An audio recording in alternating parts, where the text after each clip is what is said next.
Nous allons dresser le tableau de variation de la fonction f définie sur 0π par f de x égale 3 sinus de x moins 4 sinus cube de x. Pour dresser le tableau de variation de f, nous allons donc étudier le signe de sa dérivée. D'abord, est-ce que f est dérivable?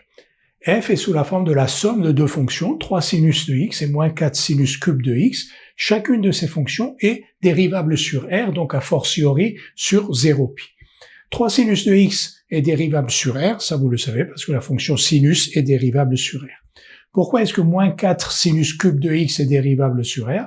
Parce que c'est la composée de deux fonctions. Une fonction qui est x, la fonction qui a x fait correspondre moins 4x3, et la fonction qui a x fait correspondre sinus de x. Donc vous voyez ici, si on remplace x par sinus de x, on a moins 4 sinus cube de x. Donc moins 4 sinus cube de x est bien la composée de ces deux fonctions-là, moins 4x3 et sinus de x, qui chacune est dérivable sur R. Donc leur composé est dérivable sur R aussi. Donc moins 4 sinus cube de x est dérivable sur R. 3 sinus de x est dérivable sur R, moins 4 sinus cube de x est dérivable sur R. Donc leur somme est dérivable sur R, et donc a fortiori sur 0π, f est donc dérivable sur 0π. Et pour tout nombre réel x de 0π, f' de x, la dérivée de 3 sinus de x, c'est 3 cosinus de x, la dérivée de moins 4 sinus cube de x. Moins 4 sinus cube de x, alors sinus cube de x, c'est de la forme u3. La dérivée de u3, 3 u' u2. Comme on a moins 4, donc moins 12 u' u2. Moins 12 u' u2, u c'est sinus. Donc moins 12 u', la dérivée de sinus c'est cosinus, u2 c'est sinus carré de x. Donc f' de x égale 3 cosinus de x moins 12 cosinus de x sinus carré de x. On peut mettre 3 cosinus de x en facteur. On a donc f' de x qui est égal à 3 cosinus de x fois 1 moins 4 sinus carré de x. Là, on reconnaît une identité remarquable. 3 cosinus de x fois 1 moins 2 sinus de x fois 1 plus 2 sinus de x. Nous allons donc étudier maintenant le signe de f' et les valeurs de x pour lesquelles f' s'annule. Pour tout nombre réel x de 0π, sinus de x est positif ou nul. Quand x est compris entre 0 et π, sinus de x est positif ou nul. Donc 1 plus 2 sinus de x est supérieur ou égal à 1, donc strictement positif. Donc f' de x, qui est le produit de trois facteurs, ce facteur-là, 1 plus 2 sinus de x, est strictement positif. Donc f' de x est du même signe que 3 cosinus de x fois 1 moins 2 sinus de x. Et f' de x égale 0 équivaut à cosinus de x fois 1 moins 2 sinus de x égale 0, qui équivaut lui-même à cosinus de x égale 0 ou sinus de x égale 1/2. Nous allons maintenant dresser le tableau de variation de f.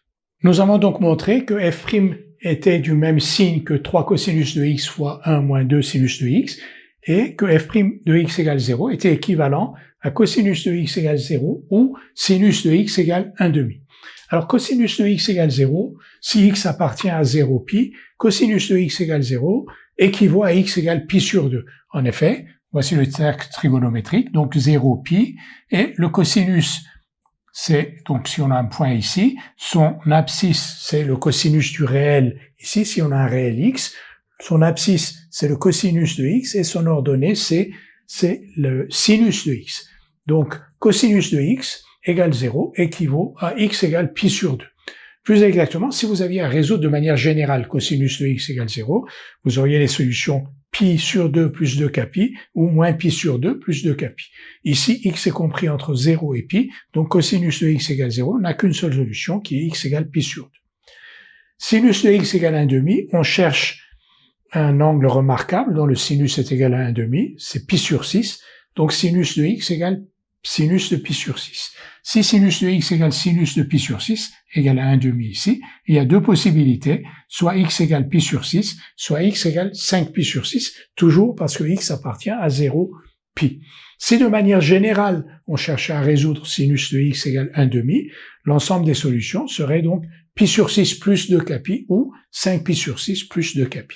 Dans notre cas, x est compris entre 0 et π, donc sinus x égale 1/2 n'a que deux solutions possibles dans cet intervalle, π sur 6 ou 5π sur 6. Donc on a les trois valeurs π sur 6, π sur 2, 5π sur 6 qui annulent f' de x, et on sait que f' est du même signe que 3 cosinus de x fois 1 moins 2 sinus de x. Nous pouvons maintenant dresser le tableau de variation de f. Nous allons donc dresser maintenant le tableau de variation de f Alors, il a une ligne de plus ou même deux lignes de plus qu'un tableau normal puisque nous allons déterminer le signe de f' de x dans ce même tableau. Alors, x varie de 0 à pi. On a vu qu'il y avait trois valeurs remarquables, pi sur 6, pi sur 2, 5 pi sur 6.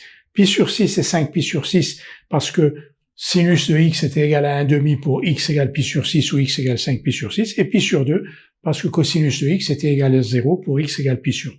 Donc, cosinus de x, justement, quel est son signe? Si x est compris entre 0 et pi sur 2, le cosinus est positif. Donc ici, plus, et le cosinus s'annule là, et entre pi sur 2 et pi, le cosinus est négatif. Vous vous souvenez, le cosinus c'est, si on a un point réel x ici entre pi sur 2 et pi, son cosinus c'est son abscisse, c'est-à-dire qu'elle est négative quand x est compris entre pi sur 2 et pi. Donc moins. 1 moins 2 sinus de x. Donc, on a vu que pour pi sur 6 et 5 pi sur 6, le sinus était égal à 1,5. Donc on voit qu'entre 0 et pi sur 6, le sinus est inférieur à 1,5. Donc sinus de x est inférieur à 1,5 et 1 moins 2 sinus de x est positif. On peut raisonner sur le cercle comme on peut raisonner avec la fonction dérivée de 1 moins 2 sinus x. On le fera dans un instant. Mais là, on va raisonner sur le cercle trigonométrique. Maintenant, si x est compris entre pi sur 6 et 5 pi sur 6, c'est-à-dire là. Vous voyez que son sinus, c'est-à-dire l'ordonnée du point, est au-dessus de 1,5. Si l'ordonnée du point est au-dessus de 1,5, donc sinus de x est supérieur ou égal à 1,5, 2 sinus de x est supérieur ou égal à 1, donc 1 moins 2 sinus de x est négatif. Et si x est supérieur à 5 pi sur 6 et plus petit que pi, le sinus est de nouveau inférieur à 1,5, et s'il est de nouveau inférieur à 1,5, 1 moins 2 sinus de x est positif. Je disais que ce raisonnement-là, on pouvait aussi le tenir avec la croissance ou la décroissance de cette fonction 1 moins 2 sinus de x. 1 moins 2 sinus de x, sa dérivée, c'est moins 2 cosinus de x. Et donc, moins 2 cosinus de x sur 0 pi sur 6, moins 2 cosinus de x est négatif. Donc la fonction 1 moins 2 sinus de x, donc sa dérivée c'est moins 2 cosinus de x, et elle est négative. Donc 1 moins 2 sinus de x est décroissante sur 0 pi sur 6. Donc si elle est nulle ici, en pi sur 6, elle est positive avant. C'est-à-dire qu'elle est positive avant parce qu'elle est décroissante. C'est-à-dire cette fonction-là est décroissante, elle décroît jusqu'à 0, c'est qu'avant elle était positive. Et de la même manière, on peut faire le même raisonnement sur pi sur 6, pi sur 2, etc. Mais c'est aussi bien de le faire sur le cercle trigonométrique. Donc on a le signe de cosinus de x et le signe de 1 moins 2 sinus de x, et on sait que f' est du même signe que le produit cosinus de x fois 1 moins 2 sinus de x, puisque 3 ne compte pas, parce qu'il est strictement positif. Donc ici plus, moins, plus, moins. La fonction f est donc croissante ici, décroissante sur pi sur 6, pi sur 2, croissante sur pi sur 2, 5 pi sur 6, et décroissante sur 5 pi sur 6, pi. Nous allons maintenant vérifier la cohérence de notre tableau de variation avec les valeurs de f de 0, f de pi sur 6, f de pi sur 2, etc. f de 0, donc on remplace x par 0, ça fait 3, sinus de 0 c'est 0, donc 0, pi sur 6, donc ça fait 1, pour pi sur 2, on va avoir sinus de pi sur 2 c'est 1, c'est 3, et sinus de pi sur 2 c'est 1, donc 3 moins 4 c'est moins 1, 5 pi sur 6, vous ferez le calcul, mais sinus de 5 pi sur 6 c'est 1,5, donc c'est 3 fois 1,5, moins 4 fois 1,5 puissance 3, donc 3,5 moins 4 huitièmes, ça fait bien 1, et pour pi, j'ai pas indiqué la valeur, 3 sinus de pi moins 4 sinus cube de pi égale 0. Toutes ces valeurs sont bien cohérentes avec les flèches que l'on a. 0, donc la fonction est croissante, normal qu'on aille plus haut, donc 1. Ici, on descend à moins 1, on remonte à 1 et on redescend à 0.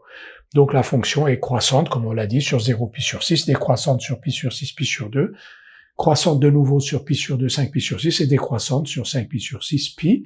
Elle admet donc sur cet intervalle 0 pi deux maximums locaux, tous les deux donc égaux à 1, l'un atteint pour x égale pi sur 6, l'autre atteint pour x égale 5 pi sur 6, et On a donc un minimum local ici, en moins 1, qui est atteint pour x égale pi sur 2. Alors, on ne va pas dire que 0 et 0 sont des minimums locaux, parce que on n'a pas d'intervalle ouvert intégrant 0 et pi. Donc, deux maximums locaux et un minimum local ici que nous voyons.